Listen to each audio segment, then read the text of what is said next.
Hi, my name is Greg Fell, Director of Public Health in Sheffield. This is a situation report of the 20th of September. So epidemiology first. Difficult to read what's going on, but in short, the case rate per 100,000 over 7 days is flat and drifting down slowly. So less than 300, and case rate in Sheffield is less than the rest of South Yorkshire, but all much of a muchness across South Yorkshire.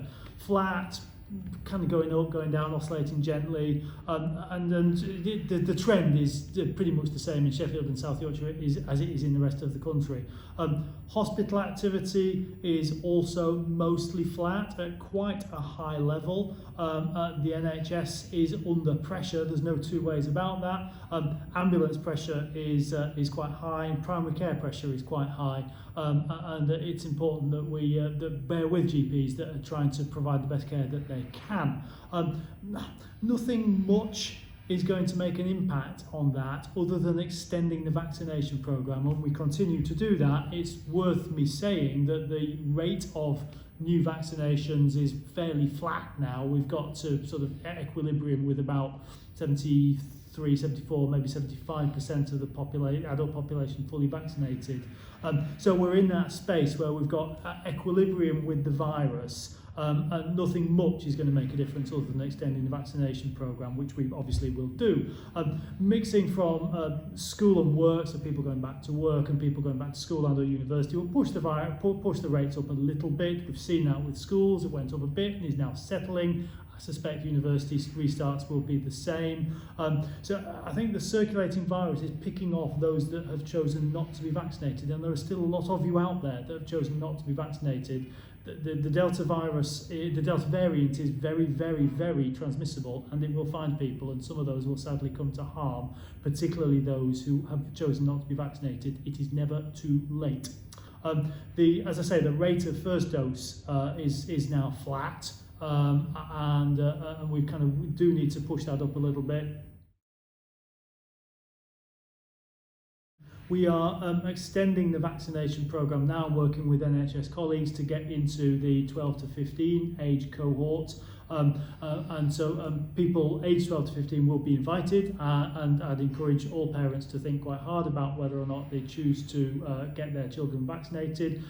The Chief Medical Officer published an opinion and a piece of advice to the Secretaries of State last week. I fully support, fully endorse the CMO's position unequivocally, no two ways about that. Probably worth, if your child has been vaccinated and you haven't yet chosen to be vaccinated yourself, might be worth rethinking, a natural opportunity to rethink whether or not I want to be vaccinated. So even with the amount of vaccination we have a high rate of infection, 10 times higher than it was this time last year, 10 times higher.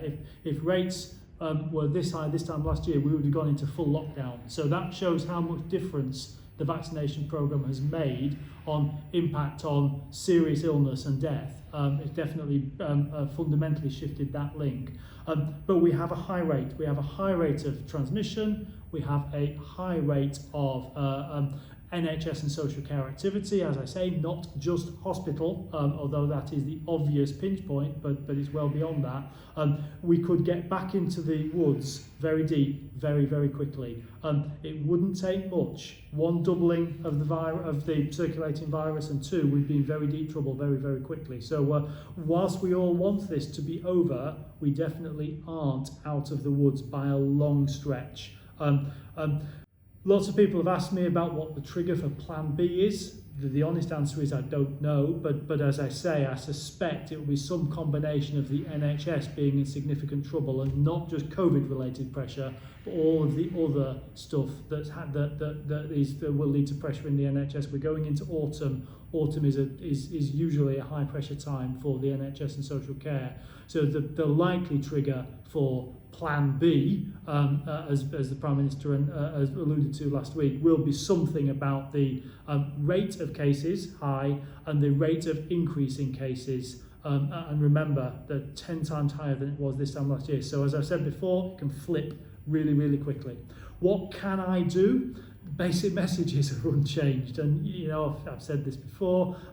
Being fully vaccinated is by far the most important thing that we can collectively do. If I have symptoms that I think are COVID, get a test, stay at home, isolate, and particularly if that test turns to a positive test, a PCR test, isolate. Wearing masks in particularly indoor crowded spaces, washing hands frequently. How many of us carry hand sanitizer around with us? We should all get into that habit. So all of those things that will make a difference. Opening windows. I know it's getting towards autumn, but the weather's still pretty nice, so opening windows, allowing fresh air to circulate. All of those things will continue to make a difference. Our basic strategy and our basic response remains unchanged. My basic ask of the people of Sheffield largely remains unchanged. I think we're fairly used to that now. Lastly, the COVID bus is out there. It's in the city centre this week.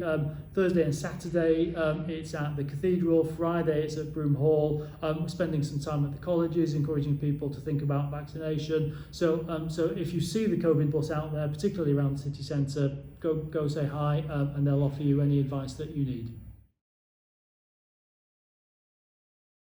So obviously the big thing in Sheffield this week is the university's restarting. So Sheffield Hallam are welcoming students over the weekend just gone. My obvious message to anyone coming to Sheffield for the first time, and the one is you're welcome. Two, if you haven't yet been vaccinated, please do so as soon as possible. And there are a number of places that you can get vaccinated really quickly. We have the walk-ins at Longley and Darnall. You don't need to be registered with a GP. At all. You can walk in without an appointment and get vaccinated, and if you haven't done, please do so ASAP. Look for the Grab a Jab website for all of the other opportunities that you can get vaccinated in Sheffield.